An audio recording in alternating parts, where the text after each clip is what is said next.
Social मीडियावर दोनच चर्चा आहे. एकीकडे कोल्हापूरचा मेंढा चालण्याचा मुलगा IPS झाला बिरदेव टोणे, तर दुसरीकडे 14 वर्षाचा मुलगा एक क्रिकेटरला हलवून ठेवलं.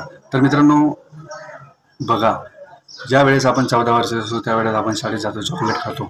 बट आताच्या कंडिशनला तो 14 वर्षाचा मुलग्याने 14 रेकॉर्ड बनवले, ते पण भारताच्या इंटरनॅशनलमध्ये. तर मित्रांनो एकीकडे दुसरीकडे बिरदेव टोणे. तर मित्रांनो ठरवला तेव्हा त्याची FIR घेतली नाही. तेव्हा त्याने मनात ठरवलं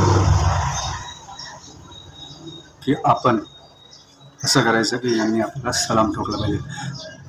तर बघा मित्रांनो, जी मनात जिद्द असते, चिकाटी असते, ते आपल्याला सर्व काही मिळवून देते.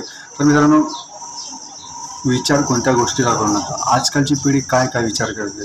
10वी नापास झाला वेगळं पाऊल उचलते, 12वीला कमी मार्क्स पडते वेगळे विचार करते. तर मित्रांनो असं काही करू नका, रिझल्ट लागणार आहे.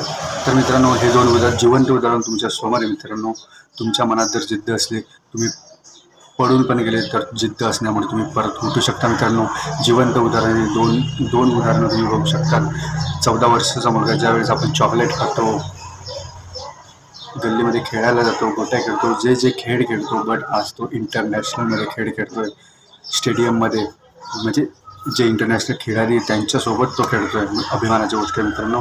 तर मित्रांनो मनात जिद्द ठेवा, चिकाटी ठेवा आणि आपल्या आईवडिलांचा चेहरा आणि आपली परिस्थिती नेहमी माणूस यशस्वी झाल्याशिवाय राहत नाही. तर मित्रांनो इथं